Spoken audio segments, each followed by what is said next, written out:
Monsieur le président, monsieur le ministre, monsieur le président de la commission des finances, monsieur le rapporteur général, mes chers collègues, ce dimanche, Javier Milei est officiellement devenu le nouveau président de la République argentine. C'est la première fois qu'un candidat autoproclamé libertarien arrive aux plus hautes responsabilités. Le populisme et le dégagisme ont trouvé un nouveau carburant, la réduction radicale des dépenses publiques. Une image a marqué la campagne de Milei. On le voit rugir comme un fou en brandissant une tronçonneuse. Le nouveau président promet de juguler l'inflation en tronçonnant la dépense publique. Le message est on ne peut plus clair, ça va saigner. Dans la première interview qu'il a donnée après son élection, Milei a déclaré, je cite, « L'équilibre budgétaire est non négociable, c'est zéro déficit, et si un ministre présente un budget en déficit, je le vire. » Fin de citation. Je veux rassurer tous mes collègues qui redoutent sans cesse l'international de l'ultralibéralisme. La France en est encore loin. Il faudrait d'abord qu'elle se réconcilie avec le libéralisme. Le projet de loi de finances pour 2024 n'a rien d'un budget à la tronçonneuse. C'est le moins qu'on puisse dire. C'est un budget pragmatique qui nous ramène lentement mais sûrement dans les clous de nos engagements européens. Les dépenses ont augmenté, la dette aussi, mais le déficit est contenu en deçà de 4,5% et l'inflation limitée à 2,6%. On est loin de l'austérité qui s'annonce sous les cieux argentins. Le texte du gouvernement place la France sur une trajectoire raisonnable. Elle nous laisse encore espérer un retour à la normale, sans ajustement brutal. La commission des finances a proposé d'accélérer un peu le rythme. Monsieur le ministre, si vous choisissiez de suivre le train sénatorial, vous arriveriez un peu plus vite à votre objectif de maîtrise des dépenses publiques.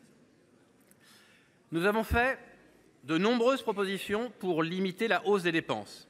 C'est le cas sur la mission Travail et emploi, dont j'ai l'honneur de rapporter les crédits avec ma collègue Ghislaine Senée. Le recentrage de l'apprentissage sur les artisans et les PME permettrait de réaliser 725 millions d'euros d'économies par an. Ça mérite que l'on s'y intéresse. Je m'y attarde d'ailleurs un instant, car il me semble ce point important. Vous savez, monsieur le ministre, l'attachement qui est le nôtre chez les indépendants à l'apprentissage. Depuis 2017, à titre personnel, je l'ai toujours salué et défendu au nom de la commission des finances du Sénat. Et je veux être très clair. L'essor de l'apprentissage est une victoire économique et culturelle décisive pour la France. Cependant, on ne peut pas vouloir rompre avec le « quoi qu'il en coûte » sans optimiser l'utilisation des deniers publics. En l'occurrence, l'essentiel, c'est de soutenir les artisans et les PME qui recrutent, qui forment des apprentis, plutôt que de risquer d'entretenir une aubaine pour les grands groupes. Je ne sais pas si vous retiendrez cette mesure. J'espère en tout cas qu'elle contribuera à renforcer et à pérenniser l'apprentissage, qui est une chance pour tous nos jeunes. Et j'espère que cette mesure ouvrira l'opportunité d'une concertation avec les partenaires sociaux. J'en profite pour saluer le rapporteur général qui a proposé plusieurs pistes pour réduire nos dépenses publiques.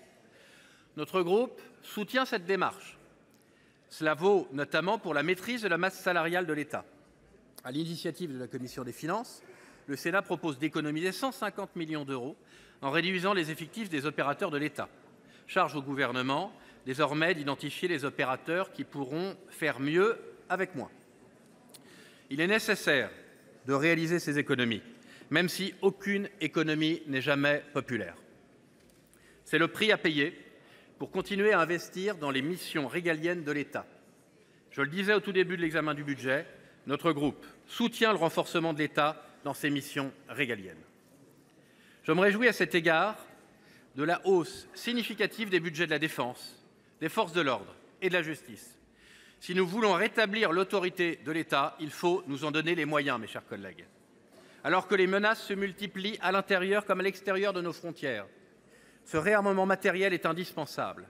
Indispensable car préalable au réarmement moral dont nos démocraties fatiguées ont tant besoin. Réaliser des économies là où c'est possible, pour investir là où c'est indispensable. Telle est, mes chers collègues, la ligne que notre groupe a tenté de suivre tout au long de ce projet de loi de finances pour 2024. C'est pourquoi, dans un esprit de responsabilité, nous avons voté la majorité des économies proposées par la Commission. Pourtant, toutes les économies ne sont pas bonnes à prendre. Le rejet de plusieurs missions importantes, au premier rang desquelles les missions immigration et cohésion des territoires, ampute le budget de l'État de manière artificielle. Je regrette que la majorité sénatoriale n'ait pas fait des propositions pour adopter tous les crédits. Sur ces crédits, ne pas adopter certaines missions, c'est ne pas assumer certains défis. Parce qu'il manque de crédits, je crains que le budget ne manque finalement de crédibilité. Cela fait penser à une autre image qui a marqué la campagne du nouveau président argentin. On le voit passer devant un tableau où sont annotés les différents ministères de son pays. Un à un, il arrache les post-it en criant « afuera », dehors. C'est ainsi que les populistes s'attaquent à réduire la dette publique. Mes chers collègues, je pense qu'il existe un chemin plus raisonnable pour rétablir nos comptes. Le groupe Les Indépendants salue les économies présentées dans ce budget, mais regrette le rejet de certains crédits. C'est pourquoi, dans sa majorité, il s'abstiendra sur ce texte. Et puisqu'il me reste une trentaine de secondes, j'en profite moi aussi pour saluer le président de la Commission des finances pour la tenue de nos débats malgré près de 4000 amendements cette année. Et je salue également la présence, l'assiduité du ministre et son écoute qui a été remarquée, je le crois. Merci beaucoup. Merci. La parole le rapporteur général, je l'avais déjà fait. Général. Évidemment, le rapporteur général aussi, mais je l'avais déjà dit. La parole